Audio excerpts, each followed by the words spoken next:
a way of providing some jobs for those who have no jobs at all, while they are transiting to finding proper jobs that suit their careers more. So the 500,000 teacher scheme is a very important one from the point of view of just creating direct jobs for graduates, a way of providing then 370,000 those vocational skills jobs. We're going to be training non-graduates who have at least basic education, have gone to secondary school. Some may have the West African School Certificate or GCA or that level, but the majority of them are persons who at least are literate enough to learn some skill. And we're going to be looking at 370,000. We're doing at least 10,000 per state of vocational training and skills training generally. And we expect that this will, and they will, of course, after the training, they'll be paid and given some allowances so that they can at least buy equipment depending on what it is that they are doing. We also have a scheme for 1 million market women and artisans. Now, this is a scheme that we're working through the BOI, through the Bank of Industry, and the Bill Gates Foundation. The Bill Gates Foundation basically is helping to provide a financial inclusion framework for about 1 million market women and artisans. And also, they are also helping with the conditional cash transfers, by the way. But the most important part of this is that market women and artisans will, through their unions, will be given grants, will be given loans, beg your pardon, which will be supervised by the Bill Gates Foundation and some of these other development partners that we are working with. And the whole idea is to give loans to these market women and the artisans, and also some financial planning, some training in financial planning. They will, of course, all have to open bank accounts that have BVN numbers and all that. And, of course, they will be in the tax net also. So these are some of the social initiatives. Of course, we also have the Universal Healthcare Insurance Scheme, which we're hoping to launch very shortly. The whole idea, of course, of the Universal Healthcare Insurance Scheme is to complement the primary health care, to complement our primary health care scheme. We're planning on having primary health care centers in every single ward. Now, but importantly, the universal health care insurance is one that will guarantee that every Nigerian has access to health care, even where health care may be expensive, at least primary health care. And we're rolling out the Universal Healthcare Insurance Scheme, the MAS scheme. Of course, many will say that that scheme has been in existence, but of course, it has not been, it has simply not been operationalized. I think at the moment there are about 5 to 6 million people under the scheme. Most of them are government workers in the federal and states and all of that. But now we're thinking of rolling this out for the Nigerian generally. The big challenge, of course, with social protection is how to do scale and how to impact the millions of the poor. And the other, of course, is capacity. Everybody talks about how are you going to deliver this, how is this going to work, will it not just be killed in the corruption and all that. But the emphasis, and our emphasis, is on ensuring that as we develop the programs and as we roll out the programs, we're also developing capacity. And that's why we're working with several civil society groups and several international partners, development partners, who are all quite experienced in some of these activities. But the challenges, of course, remain. And but my attitude to that is that we've got to deal with these challenges anyway. I'll just leave the matter of the social protection alone. I'm not going to go into the other aspects because I just want to be concerned about the questions of the poor. But everything else, must conduce to relieving, to ensuring that we're able to roll back poverty in this country. And the current budget attempts to do that, from infrastructure development to trying to create an enabling environment for local and foreign investment, to agriculture, trying to scale up agriculture. Just listening to what Father Godfrey had to say was just absolutely incredible. And I think that those kinds of initiatives, we need to simply scale them up so that we all can benefit and the entire country can benefit. Also, to incentivizing technology, the startups, the technology startups, there's a lot of work going on doing precisely that, and we're working with several different teams of young people looking at how to develop tech cities, the industrial parks, and those kinds of things. We hope that the next few years we'll see some real progress in that direction. But bottom line for most of this is education. We need to reorganize our educational system. The educational system must reflect the new realities of the 21st century. There's no question at all that technology is going to be the deciding factor in the next few years. Whatever it is that we choose to do, whether it's agriculture or whatever, you definitely are going to need technology. And I think that from early school to primary school, we must begin to teach technology. We must begin to expose young people to technology. As I say, that is the fourth industrial revolution. In conclusion, let me just say that our country needs a new tribe of people. I was saying a few days ago to a gathering of individuals who are involved in prosecution, and I was saying to them that we've heard all the standard excuses, when you look at a list of people who have embezzled large sums of money or who have stolen the Commonwealth, they include everybody. You'll find Yorubas, Igbos, Hausas in the same conspiracy, Muslims and Christians in the same conspiracy. There's no argument at all. None of them says, you are from South, so don't participate in this deal. Or you are from North. No. Everybody works together, and they work very actively together, and they stick together like glue. They protect each other, they fight for each other, and they will do anything for each other. That tribe, the new tribe of Nigerians is necessary. A tribe of Nigerians who are not asking questions about where you're from. They're not asking questions about what your religion is.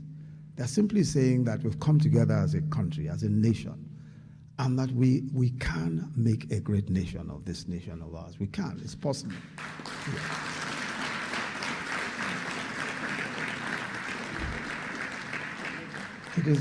It is that new tribe of Nigerians that I think we all should belong. That tribe that doesn't know the North or South or the West, or doesn't even know religion. Just the Nigerian, the great Nigerian. Thank you very much.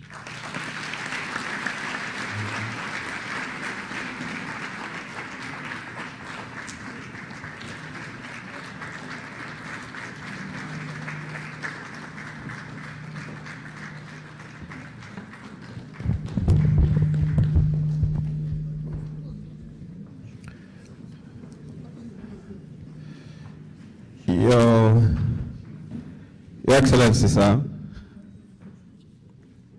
the Vice President of the Federal Republic of Nigeria, we thank you for that wonderful presentation. And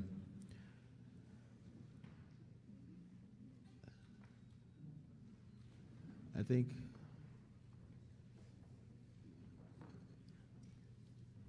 we have a special surprise. It's very rare to take him unawares, but this is today happens to be the birthday of our chairman.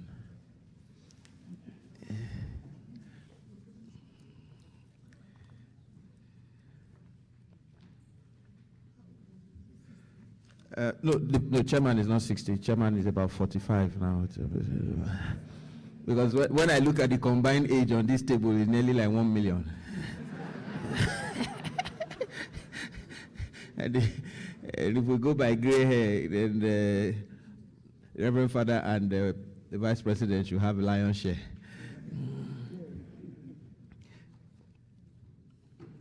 But truly, the allied businesses are the reason why government actually does a lot of activations and creating opportunities. And we thank you, sir, for your decision. Please let's give him another round of applause. Thank you, Mr. Vice President.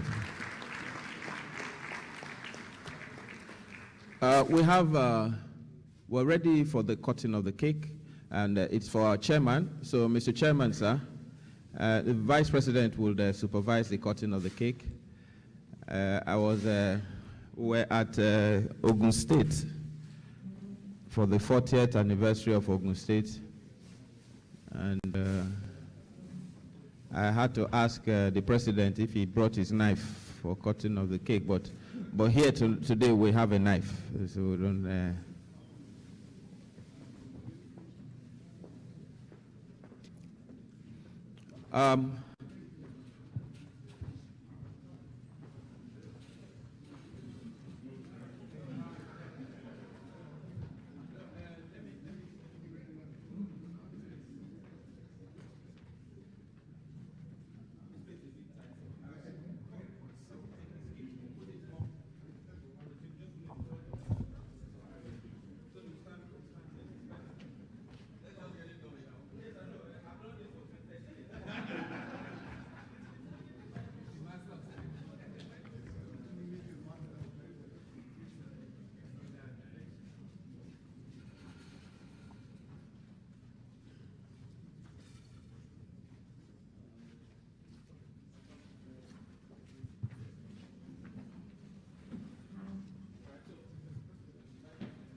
Okay, so the birthday, hold the knife, all right, and then the rest of you will just, Vice President, just put your hand on top of, yes, like that.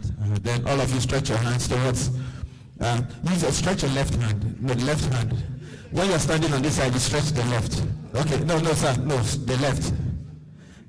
And then those on that side will stretch too. Like, sir, you're doing like PDP. Stretch your hand, like that, yes. Mr. Jimmy, I'm sorry, sir. I'm sorry, sir. All right, like that, yes, sir. Okay, so, sir, what are you turning, sir? 70? No, okay, so we'll just do the birthday counter. So we're going to count upwards in 5. We'll count upwards, and it will represent the letters of Jesus, letters of grace. And 1, 2, 3, 4, 5. Please give him a round of applause. Happy birthday to you.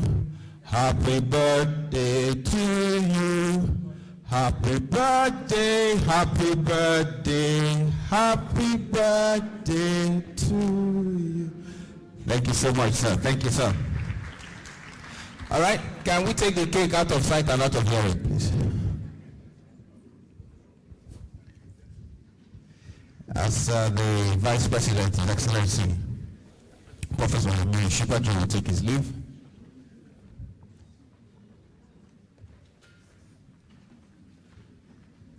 Let's give Uncle Fellowship Phillips a round of applause. Give him a round of applause, please.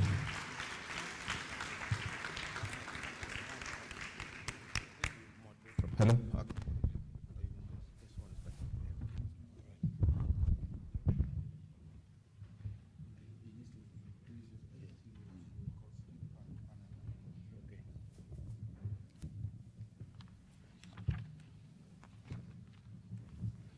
Yes, sir.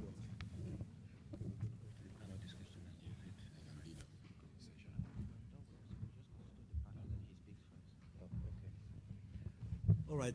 Well, everybody, we're back on track. Sorry for that short break in transmission. We had to see the VP off. You must admit, I certainly feel that this session so far has been extremely interesting, and a very solid foundation has been laid for the kind of discussions that we want to proceed with. We are going to have a panel discussion And obviously, to move forward, we want to create a foundation for that discussion by having a presentation by Dr. Fred Olayele. And from there, we will then begin to have various discussions. I think it is so clear that the depth and length and breadth of the topic itself of wealth, poverty, and human dignity, when you listen to the different interpretations that have been given today, shows that there is a lot to talk about and there is a lot to be given direction in. And I hope that Dr. Fred Olayele will help us with that. Doc, over to you. I don't know how good I better hold this in case that is not. Yes, just in case.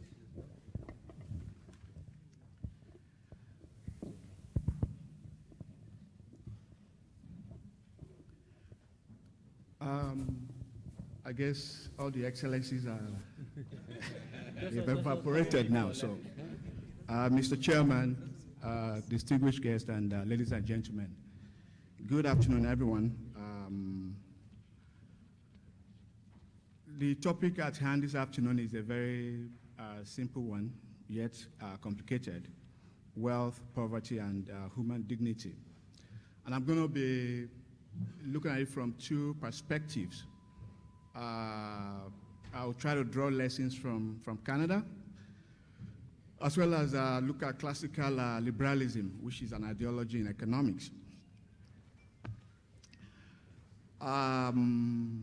I will share some of my insights, as well as concerns about the limits to economic understandings of these intellectual challenges. But before I start, I would quickly like to say thanks to my Canadian friend. We flew in together last night. Paul, where is Paul here? Stevens, okay. If you can stand up, please. Let's. Yeah, so welcome to Nigeria, Paul. While other speakers were speaking, it actually struck me about an incident that happened last night at the airport. We were just about getting a stove, and a young man came to him, asking for money. He didn't feel so good about that, and I had to call the young guy. So Paul did give him some money, coins. He took it, Then I called him. I was so angry. I called him, and I said, while some people are trying to increase foreign investment in Nigeria, to bring outsiders, to bring capital in and create jobs, folks like you are thwarting such efforts. So you've been given some 7 or 8 coins. What would this do in your life? Would this buy you your next car, or take you to your next vacation destination? And the guy felt so, he got it. He returned the money, came back to me and apologized, It's unfortunate that 2 folks who tried to liken poverty to the loss of dignity, they've left. But I was going to seriously challenge that thesis, that I do not agree. There are 2 parallels, and I will showcase what I've got here. So what is dignity to start with? Dignity is a universal concept. It provides the basis for all global human rights analysis and discussions. And a number of international human rights bodies confirm this. I'll just reference one. The Universal Declaration of Human Rights says, quote, recognition of the inherent dignity and of the equal and inalienable rights of all members of the human family is the foundation of freedom, justice, and peace in the world. The 1966 International Convention on Civil and Political Rights also says that these rights derive from the inherent dignity of the human person. It is earned. By virtue of being born into this world, you earn dignity. It is no respecter of your abilities or disabilities. It doesn't matter whether you are a man or a woman or a boy or a girl or a celebrity or a politician, a multi-millionaire, a mentally challenged person, an old person, a day-old baby. Dignity has nothing to do with that. The mere fact that you're a human being means that you earn dignity. And so the foundational linkage between human rights and human dignity is very clear. The overarching idea is that of the worth that demands respect. And what I'm saying here is that it is the worth that humans have as humans. So no matter what abilities or disabilities they have, you can't earn or lose dignity, in any circumstance. It is for humans, and that's it, period. Look, let me start by asking a quick question here. And the question is, have you ever seen families who live in abject poverty, in poor communities, but yet live so happily and so dignified? My answer to that is yes. Pardon me. There are so many poor people who can barely make ends meet, but are very, very happy and are dignified. And how about the opposite? There are so many money bags, rich people, who have a lot of money, but yet are not dignified. So we have to be careful to not liken poverty to the loss of our dignity. I, as a person, I do not agree with that notion. So let me bring economics into this. And pardon me if I'm going to say some jargons there. I love economics. That is what I do for a living. I teach economics. Our dignity, is all about freedom, making free choices. And this topic is deeply rooted in classical liberalism, like I earlier said, considering the emphasis on civil liberties, political freedom, the rule of law, and economic freedom. So the core moral insight here is what it means to respect a person as a core moral agent, to give them the freedom to choose. The freedom to choose, good or bad, it doesn't matter. The dignity of a human person is giving that person the freedom to choose. So the moral insight is the basis of classical liberalism, free enterprise. You talk about economic freedom, free markets, free trade, property rights. And when you talk about economic freedom, especially in the West, it's a big thing. In Canada, there's what we call the Fraser Institute. Every year, they release their economic index for North America. They do it internationally and subnationally. And a lot of investors who go to those countries look out for the current ratings. And how do they arrive at those indexes? They look at the policy regimes, taxation regime, royalties, infrastructures. So what that means is governments are always very careful to not toy with people's freedom. The popular Indian Nobel laureate, Sen Mata, once says that the expansion of freedom is both the main end and primary means of development. So for a lot of folks who do international development, the trajectory is changing. The debate is changing. That is high time that people should now begin to see dignity, see development in terms of dignity. Because when you see development in terms of dignity, then your approach and your mentality changes. So I'll pause for a sec and go back to dignity. Most people, especially in this part of the world, in the developing world, we tend to hold the view that human dignity can be treated in the same fashion as poverty. They interpret it to mean that those who are at the bottom of the socioeconomic ladder lack dignity.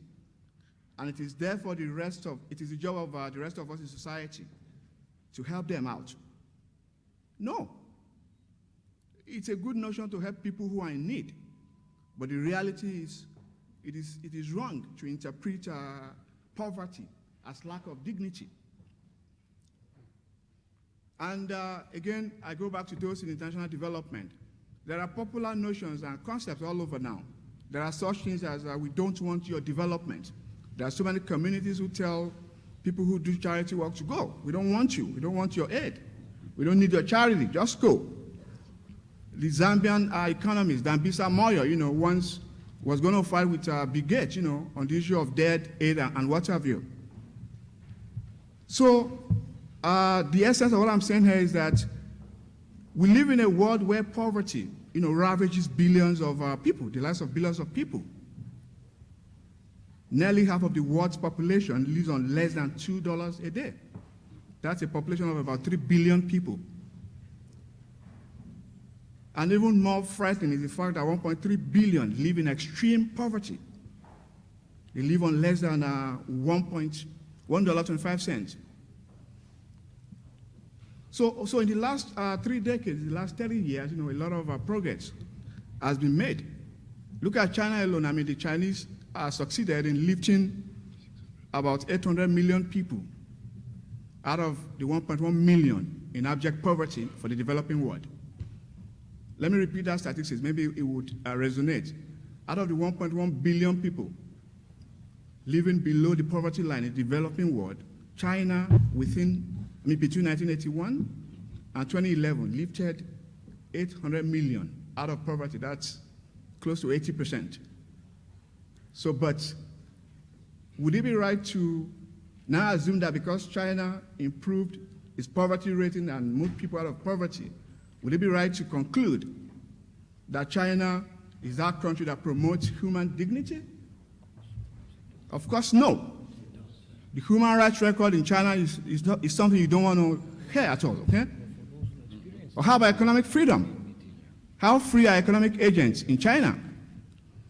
It's one of the worst countries in terms of human rights record and economic freedom. But yet it has succeeded over a 30-year period, to move people out of poverty. So I hope that that rings a bell quickly. The second thing that I wanted to talk about, quite unfortunate that the Vice President has left, but I hope the media people here will do me a favor and make sure to pass this tape to him or the news stations, That's the fact that no matter what we do, we cannot eradicate poverty. I'm not a prophet of doom, but you can't eradicate poverty. Even in the US, in Canada, in the affluent countries, you can't eradicate poverty. You can have social programs and a lot of stuff, but it's not for, I don't know of the next generation, but in the next 50 years, based on all of the indices that we see, it is not going to be that easy to eradicate poverty. So if it won't be easy to eradicate poverty, why then shouldn't we then focus on other things that can make people feel dignified? I don't know if you know about the stories of the Aboriginal people in Canada. In a way, their story is similar to the people in the Niger Delta in Nigeria. So many years ago, those guys were driven away, they got their land and what have you. They were compensated. That story is very similar to the Niger Delta, because of the need to explore and exploit natural resources. Some of them were driven away. I'm not saying it was bad to have driven them away, In economics, you use Pareto analysis to do public analysis, like if it's good for the rest of society, you could always compensate those that will lose some stuff, right? They got money, they were relocated. But the point of the matter is, till today, a lot of those people are sad people. Why?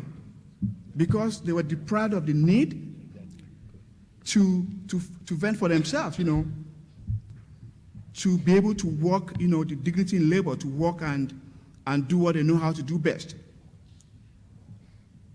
Two quick things on policy. In Canada, Canada is a fiscal union, just like the same way we practice fiscal federalism in Nigeria.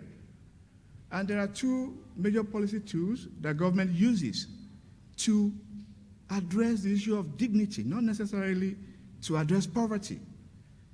You look at equalization payment. It's a transfer program for addressing fiscal disparities among provinces. In the polar region, the northern regions of Canada, 9 months in 1 year, people can hardly move anywhere. It's extremely cold, minus 50, You can't do anything. So if government will not do anything to help address such concerns, people might feel, undignified. But government directly, uses its redistributive policies to address their needs. And they are happy. They stay there. They will not, because of that, go to Vancouver or move to Toronto. They are happy where they are. The second thing is the Canada Health Transfer. This is the largest transfer to provinces and territories, and it is based on the principles of universality, comprehensiveness, portability, accessibility, and public administration. Again, you are a human being. It doesn't matter your affiliations, your social, religious, or ethnic affiliation. A friend of mine, born in Nigeria, immigrated to Canada like myself, 4 years ago, was pregnant. We used to live together in Regina. She was just 4 or 5 months pregnant, and for some reason, the labor pains and other things came, and it started to look like she was going to give birth. They had to airlift this lady from Regina to Winnipeg. And when they got to Winnipeg for another 3 to 4 months, the baby was put in an incubator or whatever, the best of care. That if you would put pecuniaries or put it in money terms, 30 million naira would not give her that. But she did not pay a dime. So but what I'm saying here is that indirectly, government has already enshrined in its constitution and policy tools to give people dignity. About 2-3 years ago, the celebrant for today, Professor Utomi, gave me a copy of his book, The Business Angel as a Missionary, which is a compilation of his reflections as an economic growth activist. And when he asked me to come speak on this topic, I went to my shelf and got a copy of that book again. And the first paragraph, under the prologue, captures the very topic of today adequately, He said in that paragraph that of the many passions that have flavored his existence, 2 are the most enduring. Number 1, near obsessions with finding how to end poverty. And number 2, the quest to uncover how man can institute means of attaining social justice without affecting his freedom to choose and his right to appropriate gains from his labor. That is profound. Profound in the sense that he realizes that there is a need to end poverty. But in doing that, he also accords utmost respect to those who champion free enterprise, the entrepreneurs who take all of the risks in the whole world. If you work for government or work for some people and earn paycheck, you don't know what entrepreneurs go through. I didn't know what it meant to be an entrepreneur until like 3 years ago, to when I started some ventures. So, this whole topic, reflects to a large extent a lot of the things that he has stood for, in his struggle to actualize a better Nigeria. Jonathan Glennon, with Save Children in the UK, said something that, again, is profound for me. He said the saddest thing in the world is not poverty. He said it's loss of dignity. So, folks, let's not mix things up here. It's not good to be poor, and whatever policy tools or actions that we can take to eradicate poverty, we should. But it is wrong to feel that once you are poor, you have no dignity. No. I left Nigeria about 10 years ago, used to work for Citibank here, but I left 10 years ago to get my graduate degrees. And my first major shock, I think I shared this story with Dr. Otomi before, I don't know if he remembers. My first major shock in Canada was when I bought my first home, I needed to fix something in the basement. So I called a plumber to come see what was wrong. And the normal Niger mentality, right? Okay, plumber, I'm upstairs. As he come, yes, that's the basement, da. He spent 40 minutes to diagnose and do all of that, and came back. Brought out a sheet of paper and, put something and gave it back to me. So I looked at it and said, okay, I've done the diagnosis. This is what we need to fix, and if you want to go ahead, let's sign a contract. But for this piece that I've done, you will pay this much. Here's my phone number. If you want to get the other one done, give me a call. Thanks, bud. See ya. So I called him back like, You haven't even done, he said he has to run for another job now, just give me a call. And he left. So I called my wife, Titi, come, she was laughing, my wife is more exposed than me. The other sisters were all born in the US, so she was used to those kind of things before me, she started laughing, But what I'm saying in essence here is that in those parts of the world, it's already a part and parcel of who they are. It's already a part and parcel of the system. You see an old man who is 90 years old walking by the street, you see the kids, grandchildren walking by. Hi, dad, hi, grandpa, they are going. They don't need to help. And even if you try to offer some help, that may be rude. You are trying to tell him or her that he or she is incapacitated. Or you go to the bank, you see people who are on wheelchairs, and you are trying to get them closer to the tellers. No, you don't have to do that. Okay, there's dignity in what they do, and you have to recognize that. Let me try to round up here so I don't...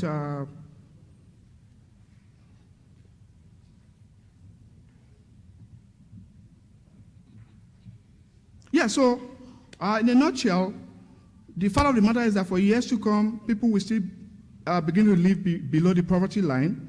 Access to good roads, healthcare, electricity, safe water, and other critical services will be elusive to some people for years to come. There's nothing we can do about that, because that's the fundamental problem of society. Resources are scarce, and that is the whole lesson. That's why we study economics. That's why you have political leaders and government. You have to make strategic choices to allocate resources and fill more pressing needs. But the bad news is that such exclusion will be based on socioeconomic status. If you want to help people out of poverty, or you are trying to see those who cannot escape the poverty line, it will be based on socioeconomic dynamics. But guess what? For human dignity, it is a transformational concept that knows no bounds, no social, economic, religious, ethnic, or gender barriers.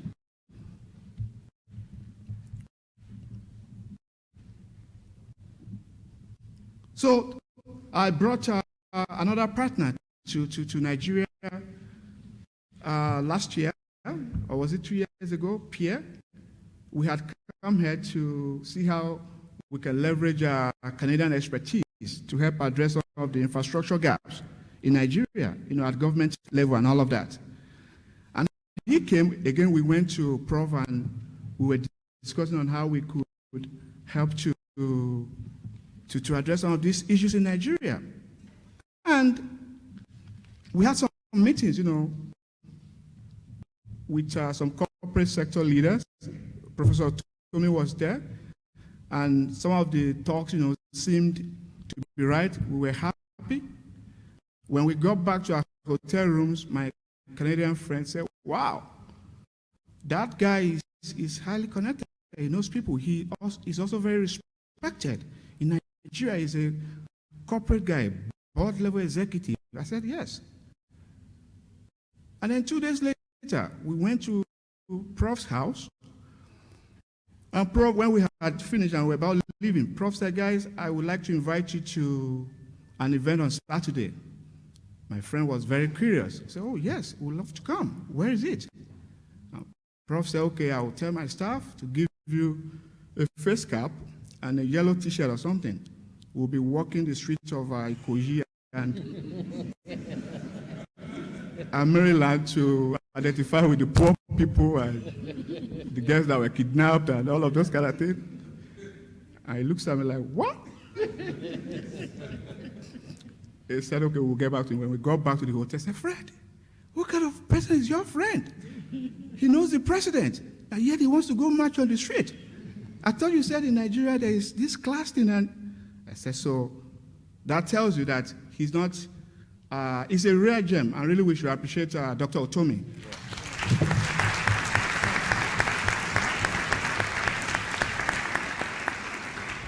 He's a rare gem, and for me, I say this a lot, I like a lot of people and I don't easily say, oh, this one is my role model or whatever. But he's that one guy who is able to sit in the boardroom and discuss billion-dollar transactions, discuss free enterprise, entrepreneurship, economic growth, capitalism. And at the same time, when it is time to do activism and to provide safety nets for the weak and vulnerable, to care for the poor, the widows and widowers, he's that guy. I haven't seen any other in Nigeria. I was born and bred here before I left 10 years ago. He's that guy who does it passionately without conditions. A lot of politicians claim to do that when it's close to the electoral cycle, You give scholarships to people and they must post with pictures that you can put on your Facebook page, so you can use that to canvass for votes. So for me, that is the one thing that really endears him to me. Is a guy who does not criticize entrepreneurship. Is a guy who realizes and believes that there is dignity in labor. If you would put your resources and time and intellects together, you should be able to share in the gains of your wealth of experience and risk. And at the same time, that when it's time to help the poor people and put them together, we should do. I will end my analysis by saying that to make any meaningful progress on the issue of human dignity, everybody must join hands to do this. NGOs, labor leaders, religious leaders, faith-based organizations, and other civil society actors. Government and also international development agencies must refocus. Mr. Glenn says, quote, development is dignity, or it is nothing. The opposite, that is, development without dignity, is not worth having. Thank you so much. Thank you. Thank you very much, Dr. Olayele. Thank you. I think that we're going to have to find an opportunity to sit around the table and really have a bantering session, because your point of view I totally disagree with. But then again, let us just move on. You've talked on quite a lot of issues, and we're not receiving presentations, but we're just going to receive some comments from the panel, and we'll start from Toshino. Thank you very much. I don't think I would make a comment yet. I have to say something about parts. A lot of things have been said about him. I've always told him that there is need, if it is possible, to clone him. As a party, we need to clone you so that we throw you into different parts of this country so that you can make contributions. He's somebody who has packed in about 120 years into 60 years. And I just pray God will continue to give him the strength. Sometimes I get worried about him, especially when he went into politics and he was traveling about. I said, goodness, this man, and he was still paying attention to his other areas. It's a very rare species. But thank God for your life. You will live long.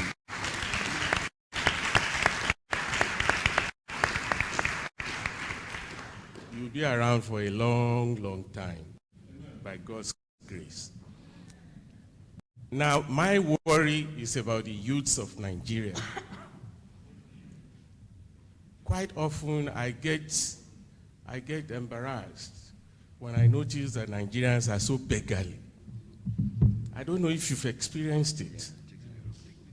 You're coming from the airport, you are going, Rise, Oga, safe trip, what do you have for us? Oga, welcome, what do you have for us? This is not right.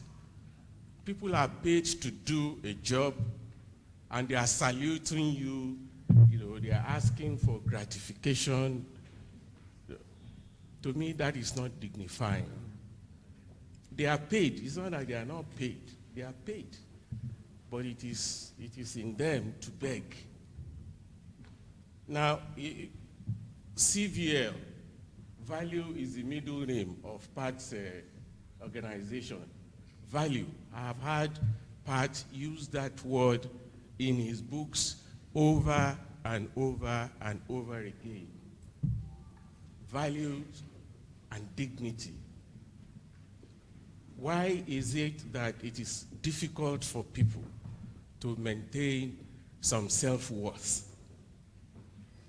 Why is it that we have to chase over net worth? I once had I saw a TV program once where a woman was being interviewed, and she said, she asked the son, what will you like to be when you grow up? Whom will you like to be like? And he said, Uncle Judy. He said, Uncle Judy. Why Uncle Judy? He said, Uncle Judy has 4 jeeps. That is net worth as against self-worth. It's Federal Medical Center. At that time, I was told Queen Elizabeth Hospital in Umuahia was like going to Zed Harvard Medical Hospital or wherever to be born. And quickly, less than a year of being born in a family of a produce merchant, in our house, those days, agriculture was driving the economy. Less than a year, civil war broke out. From living in our own house, we started running from one village to another, ended up in a camp. And what my parents told me that I kept asking them in all those journeys was, when are we going to return home? And what was uppermost in the mind of kids, if you go to the Northeast today, the IDP camps, it's not actually that they are not fed, it's that they don't have choice. If I want to get up from this and go somewhere, can I do it? If I don't want to eat beans that is served today, because in most refugees camps, it's actually dry food that is served. It's yam, it's beans, because you can store it for months and years, and it will not rotten. And that is your daily lot. So for me, dignity is the foundation of everything. And it leads me to ask the question, actually in our society today, is our main problem poverty, or actually lack of dignity? And if you ask me, it's lack of dignity. Because begging, he says, I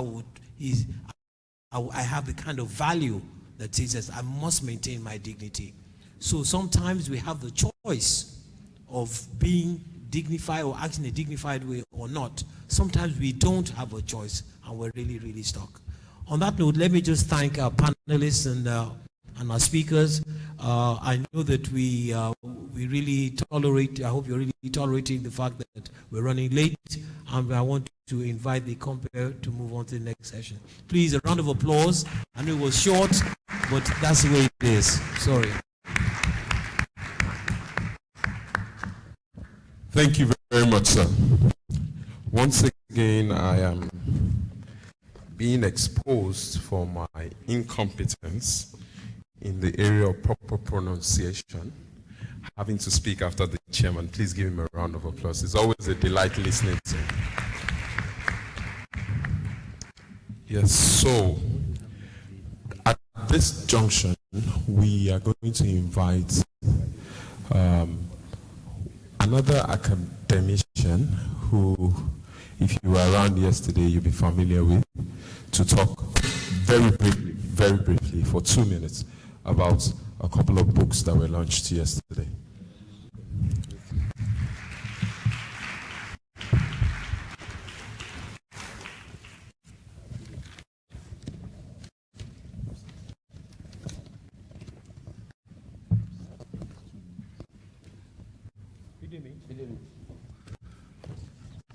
Mr. Chairman, maybe all protocols observed. Ambassador, sir, Your Excellency, my name is Michael Okom, Associate Professor, Faculty of Law, University of Calabar. Yesterday, we presented 3 books to the public. First one is The Art of Leading. And we also have Why Nations Are Poor. And the third one, Nigeria's Political Economy and the Courtship with Poverty, which is a compendium of readings in honor of Professor Pat Utomi. The Art of Leading is a book that emphasizes that leadership is not about position or power, but about harnessing the common resources for the common good.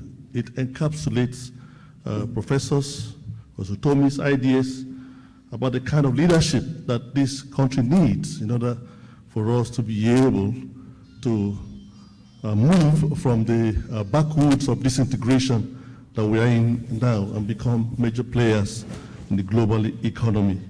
Uniquely, it teaches about how you, as an individual, can also become a leader in your own right and contribute to the global effort to bring about the much-needed development that we're all craving for to win the battle against poverty. It's not about personal perverted idiosyncrasies as opposed to fashioning a paradigm for social transformation. It's a very important material. You should pick a copy of that book. It's outside there, and it's for 5,500 naira only. And then the book, Why Nations Are Poor, articulates the various social, economic, and political causes of the retardation of countries in the vice grip of poverty, and proffers practical ways by which nations can liberate themselves. And the lessons can be personalized to you as a person. You know why you are not really actualizing your potential, maximum potential. When you apply these same principles, you can lift yourself out of the unsavory situation you may find yourself. It's a must read. And then finally, I can see the pressure is already on me behind here. The book, this is The Art of Leading, and then this is Nigeria's Political Economy and the Courtship with Poverty, put together by the creme de la creme of Nigerian academicians. It contains an expanded version of the 2014 convocation lecture that Professor Utomi delivered in the University of Calabar when he came as our guest lecturer. And then there are other articles that are tangential to the core issues of political philosophy espoused by the professor. You can find something here on religion and national renewal. You find something on poverty-related issues, find something on causes of poverty, issues of salary, issues of federalism, issues pertaining to aviation, issues about arms proliferation in the Niger Delta, women issues, ECOWAS issues. It's a compendium, it's a library, part power if you like. And I think everyone should be able to pick a copy of this book. It's just 7,000 naira. I commend the materials to you, and I believe that it will be an epiphanous experience for you as you go through these materials. Once again, please put our hands together for the author of these books and the subject of honor, the honoring. Thank you very much. God bless you. Thank you, sirs. Thank you very much, Dr. Okom. Very quickly, time is fast spent.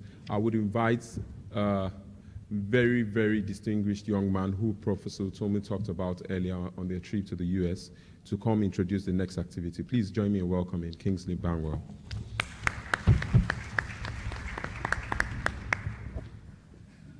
Standing on existing protocols, thank you, Prof, and congratulations in advance.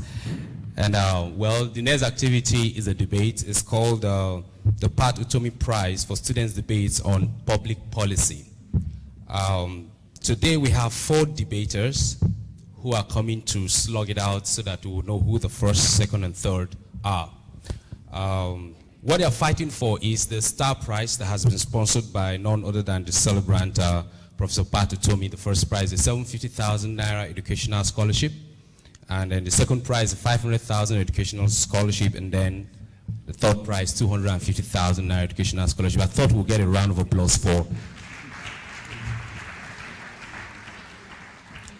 All right, so right away, let me first of all ask the judges to just come sit in front here. We have 4 judges, Sola Fagorosi, and then from One Life Initiative, Shola, please could you just come forward? And then we have Isioma Utomi. Could you just come sit in front? Come on, let's celebrate them as they come forward. Then we have Mr. Tunde Makun, Coach. We call him Coach. Thank you, Coach, for joining. And then last but not least, Mr. Rashid Adegbenro. So we just have a seat there, and they will all be passed on the scoring sheets. And then we have 4 debaters. And how did we arrive at this? Hundreds of debaters applied, sent in a 2-minute video, and then we had the independent people score that. And then 16 of them were invited to Abuja on 22nd of January for a preliminary, and Prof spoke to them on phone. And that 16 went through a whole process that we arrived at the 4 today. And they are here with their family and friends. And in fact, one of them has secondary school students even came to give support. So this is quite amazing from African Church Model College, Ifako Jaye Press Club. They came to give support. All right, so our 4 debaters, will they please, we have this seat there. There's a cameraman there. We would like them 4 to just go sit there right away. We have Oluwadara Olaniyan. Let's put our hands together as they move forward. Temi Wumi Akimu Lewa. He moved forward, and then we have Elizabeth Nwanweze and Abigail Nwangu. So, quickly. The first debate will happen right away. We have 2 speakers coming to speak, team 2, and the topic is skill acquisition, not tertiary education, is the key to fostering massive job creation in Nigeria.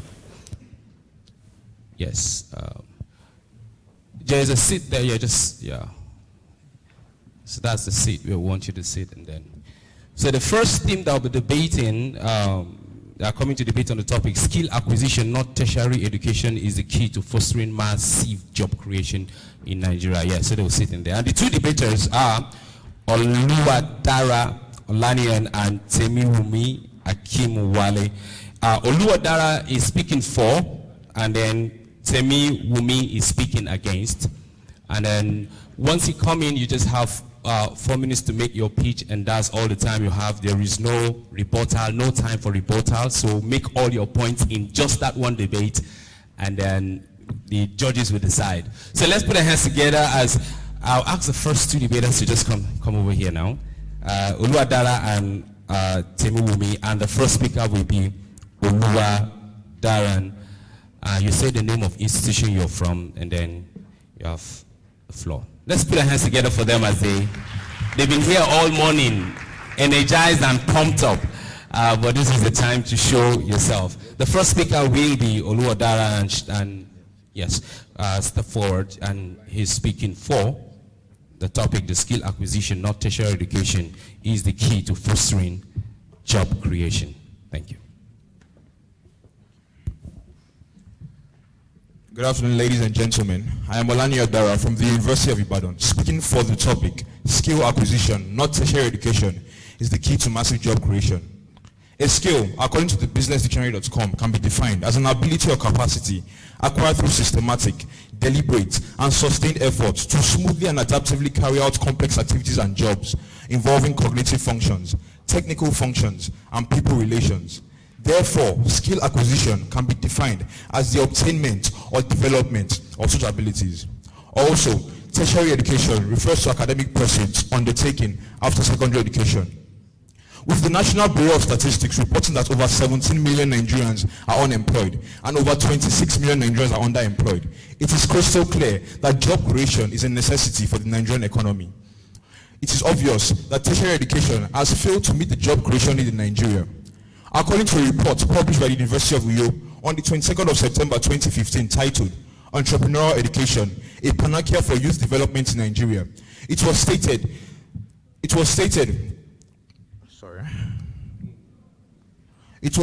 that the curricula for tertiary education in Nigeria is tailored towards preparing our youth to work for others and seek formal employment.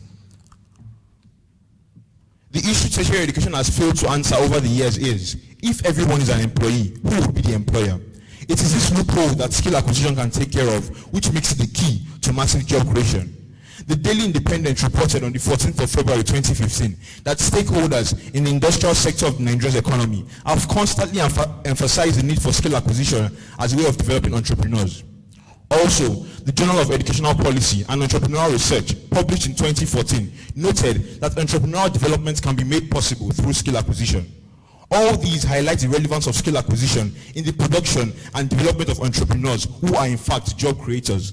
This proves beyond a doubt that skill acquisition is the key to massive job creation. At this point of the debate, it is essential to point out that the bone of contention is not whether tertiary education creates jobs or not, which it does. Rather, the point of this debate is, what is the key to massive job creation? That is, what is the key to the creation of jobs for a majority of the population? The Deputy Director and Training Manager of the Nigerian Enterprise Development Program, Mr. James Abimbola, stated that skill acquisition in the program is designed to train middle-level skilled manpower. These middle-level skilled workers make up the largest percentage of the workforce. This shows that skill acquisition can imbibe in youth the skills that will give them access to a large range of occupational opportunities. The U.S. Bureau of Labor Statistics reported that as of 2013, 66% of jobs in the USA did not require any form of tertiary education and required only skill. In less developed countries like Nigeria, with lower industrial and technological development, it is obvious that such jobs that require only skill will be more. This shows that skill acquisition even provides people with more job opportunities than tertiary education. An example is agriculture, a sector in Nigeria which has not been paid enough attention.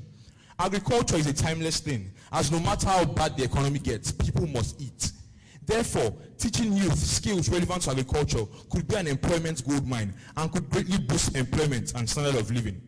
Similar ventures include construction, hairdressing, fashion designing, and electronic repairs. In conclusion, we cannot spend many years in school only to let society educate us. The goal of any proper educational system should be knowledge and skill. And I once again assert that skill acquisition is the key to massive job creation. Thank you.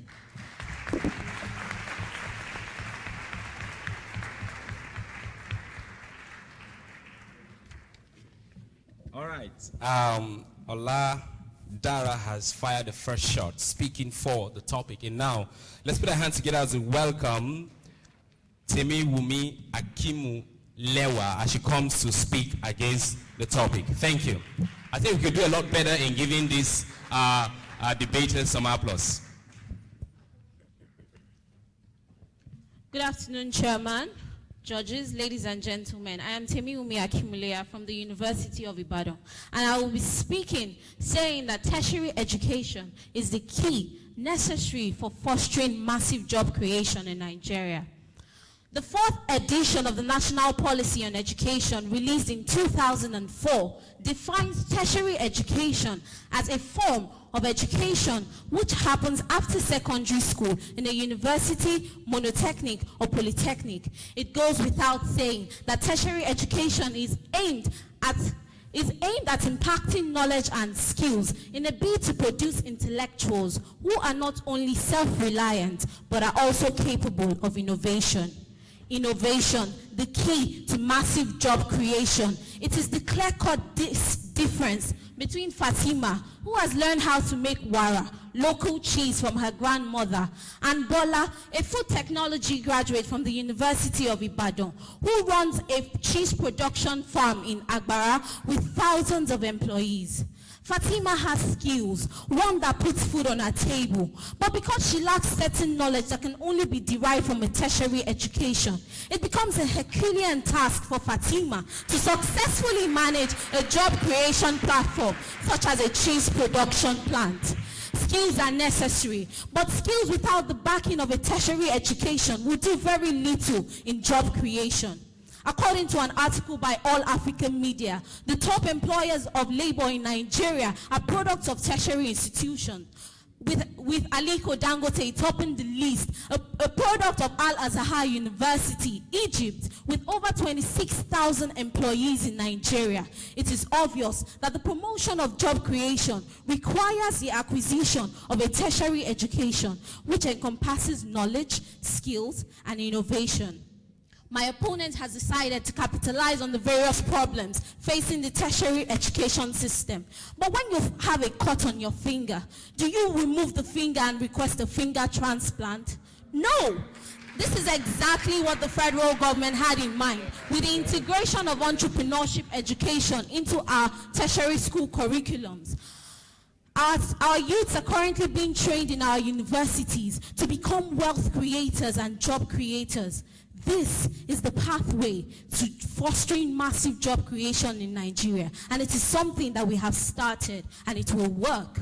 Lastly, the skills my opponent so boldly advocates for has failed woefully in providing massive jobs. A very good example is what we see happening in our NYSC camps around the nation, where our youth corpers are taught various skills. But has it solved the unemployment problem? No. What we need is massive industrialization in Nigeria. Nigeria needs to stop importing goods by reviving the defunct industries in Nigeria. Think about how many jobs we could create if the textile and agricultural industries are revived. Think about it.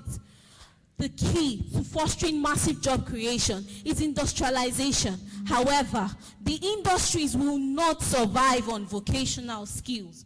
They will only survive on the technical skills that are products of a tertiary education. I do not agree more with Nelson Mandela when he said that education is the most powerful agent of change. And this change, I make bold to say, is the introduction of educational reforms that will improve the quality of our graduates and will make them change their thinking, causing a paradigm shift. Our graduates begin to think as wealth creators through job creation. This change means that Nigeria is on a golden path to fostering job creation through tertiary education. Thank you.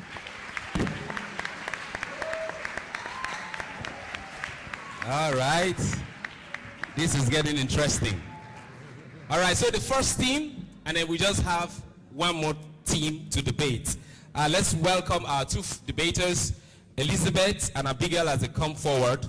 Their topic is, our judges are already scoring, looking at different factors in the debate of the two debaters that just debated now.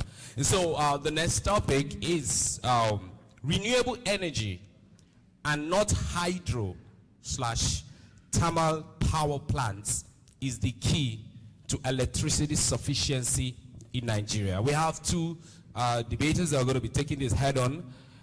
Elizabeth is speaking for, and then Abigail Nwangu is speaking against. Let's welcome Elizabeth as she comes to make her case. I think we can do a lot better.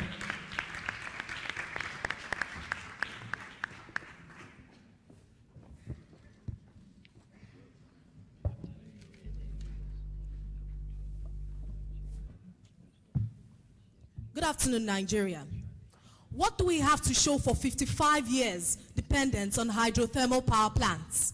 Radical decrease in electricity supply, geometric increase in power bills, over 120 million Nigerians literally in the dark, and now I fear that power might go off as I speak. However, shall we look upon our failure as the correction for our failure? The answer is no. Therefore, I affirm that renewable energy is the key to electricity sufficiency in Nigeria. Electropedia defines renewable energy as energy derived from sources that can be replenished on a human time scale, like sun or wind. It uses solar panels or arrays to gain ultraviolet rays from the sun or wind turbines, converting kinetic to electrical energy. A hydrothermal power plant is one where water or gas is mechanically harnessed to ignite electricity. For example, Kainji Dam. And sufficiency is the quality of being good enough. But good is too good a word to describe Nigeria's power system. Our power system has become a dark, dangerous dungeon deserving direction. And renewable energy is the key to that direction. Renewable energy enjoys worldwide acceptance. For at least 30 nations have renewable energy producing over 30% of their electricity supply.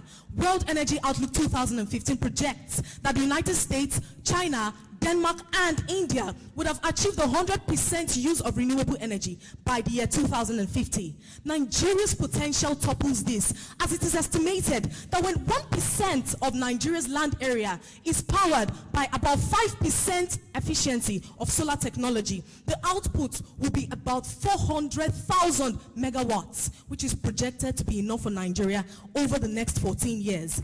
Now imagine a slight increase in that efficiency and 3 times that output. That would be goodbye to our up-NEPA syndrome and hello to progress.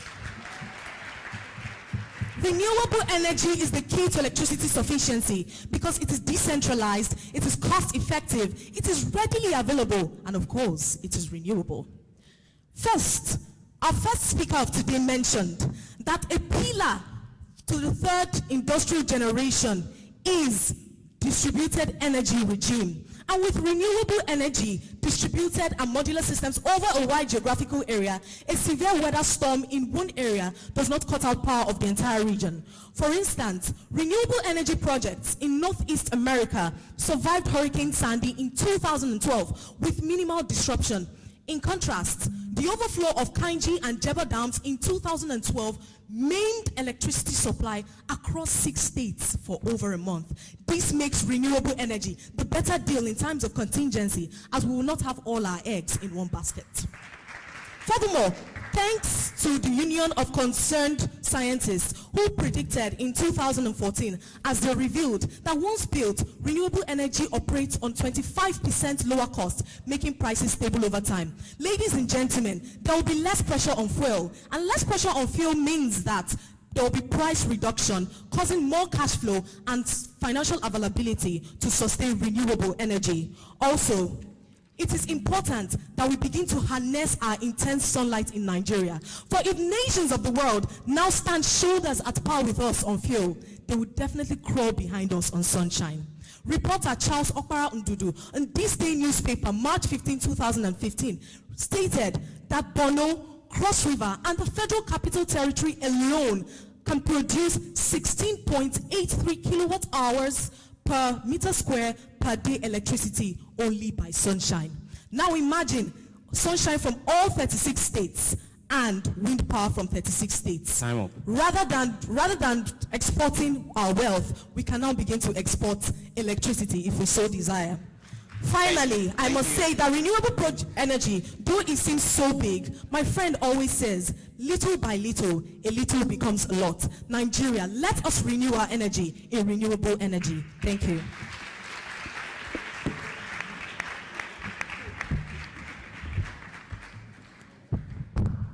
Thank you. The last speaker for today on this debate is Abigail Uwango. He's coming to speak for hydro-thermal power plants as the key to electricity sufficiency in Nigeria. I think she deserves an applause.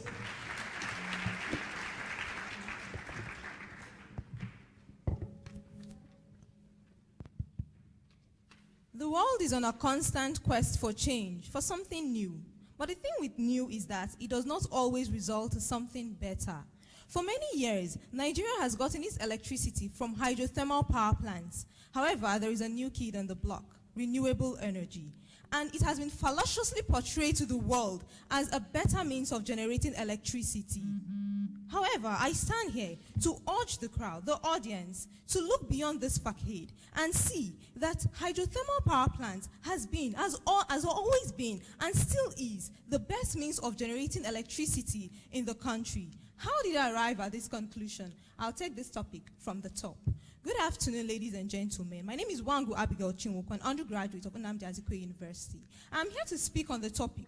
Renewable energy, not hydrothermal power plants, is a key to electricity sufficiency in Nigeria. When we talk of hydrothermal, as technical as it sounds, it simply refers to energy generated from water, while thermal refers to energy generated from heat gotten from combusted coal. Nigeria currently has about 4,500 megawatts being generated by 14 generating stations, 3 of which are hydro, 11 are thermal. Now, why is hydrothermal better than renewable energy? The first is the ability of hydrothermal to generate energy in large quantities. Now, when I say large quantities, I mean to feed over 170 million Nigerians enough electricity. This cannot be done by renewable energy. Why do I say so? Renewable energy can only act as supplementary, as a backup, and not as the key source of electricity. what is more, it can also make the electricity system stable and reliable. You see, to have a good electricity system, there are certain factors that must be placed on ground. What are these factors? You must be able to meet peak demands. You must be able to have re-establishment of supply after blackout, just like what we experienced some few minutes earlier. There was blackout, but as fast as it came, there was light. That was done by hydrothermal power and not renewable energy. Also, renewable energy disadvantagedly requires a large space, large agricultural space for it to be set up because it works with solar panels and wind turbines. Agriculture should never come second to electricity. Electricity should be second to agriculture, my name. Also, hydropower guarantees energy and price stability. River water is a domestic resource which is not subject to market fluctuation. Also, hydropower contributes to the storage of drinking water. That is a plus for we humans. It also collects reservoir used for irrigation. That's a plus for agriculture. It also helps in controlling vulnerability to floods and droughts. That is also a plus for environment. You have one stone killing 3 birds. What is more, thermal power on its own requires less space. It is good for agriculture. It's cheaper. You see, installing renewable energy costs a lot. It is simply a symptom of penny wise but pound foolish. Also, thermal power on its own can be installed at any place, irrespective of the existence of coal. This is not so for renewable energy, which is susceptible to weather, and so you need favorable climate conditions as a prerequisite to installing them. You see, I'm not blind to the fact that the electricity in the country has problems, but to solve a problem, you need to go to the source. The source of our problems has been identified, and true, hydropower thermal is not among the source of our problems. Our problems of electricity involve factors like power funding of the organization, lack of preventive and routine maintenance, vandalizing and pilfering of equipment used to generate electricity, and high indebtedness. If these things are solved, we'll have electricity in the country and not necessarily changing the source by means of which we'll get this electricity. I'll also want to point out this to my opponent. You see, renewable energy look very fancy. You see the solar panels and the wind turbines. You install these things, children will throw stones at them and break them in a day. They'll also be subject of vandalism. The means to generating electricity in the country is hydrothermal power and not renewable energy. Thank you. Please, can we do a lot better? At this point, I ask the 4 debaters to just rise, take a bow while the rest of us one more time applaud all of them. They've done a great job. And then I now welcome back the Master of Ceremony to continue the activities. The judges will take time to sum this up, and at the end of, before we go today, we'll announce the scores and we will know who the winners are. Thank you. Another round of applause for them, please. You know, a lot of times we hear them talk about women empowerment, women empowerment. I think firsthand, I've learned how dangerous women can be. I mean, young man, okay, I'll wait for the results to come out. You know, when we were much younger, if your brother went out and he was beaten in a fight, what do you do when he gets home? You beat him the more and say, how dare you go and disgrace us? Young man, pray, start praying now. Pray in tongues that you win. If not, we the men will address you after this meeting. Okay, jokes aside. You see, you may call me a chauvinist, but I take pride in being a man. I think it is indeed a very, oh, sorry, I forgot Mrs. Utomi is still here. Sorry, man. The women are actually at the forefront of, jokes aside, a lot of times we men go to parties and we don't even go with gifts. I'm told that the Widow Support Center that Professor Utomi is associated with has a gift for Professor Utomi. How many of you men came here with a gift? There you are. The verdict has been delivered. Tomorrow is the Please. Tomorrow is the birthday. The chairman, you see, this is why education before was better than now. Did you see the way the chairman skillfully defended women? Thank you very much, sir. Please. Okay, we're waiting for you, ma.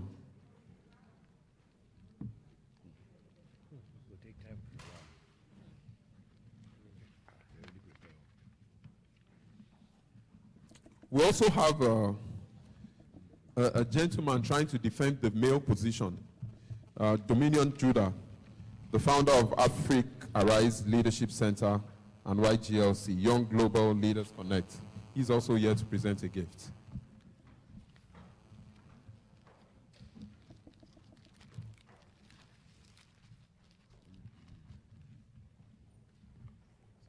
Yes. Prof, your people are here. And when I say prof, I don't just mean the male prof. I mean both the male and female prof, if you get what I mean. All right, thank you very much.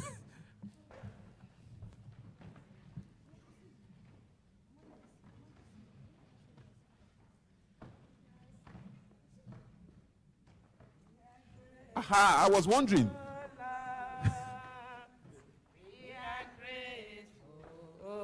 Lord, for all you have done for us. Hallelujah. We are grateful, oh Lord. We are grateful, oh Lord. We are grateful, oh Lord. All you have done for us. Hallelujah, we are grateful, oh Lord. Daddy, we thank you for all you have been doing for we, Widows Support Center, and our children. We just come to take this to thank you. Happy God will guide and protect you and your family in Jesus' name. You know,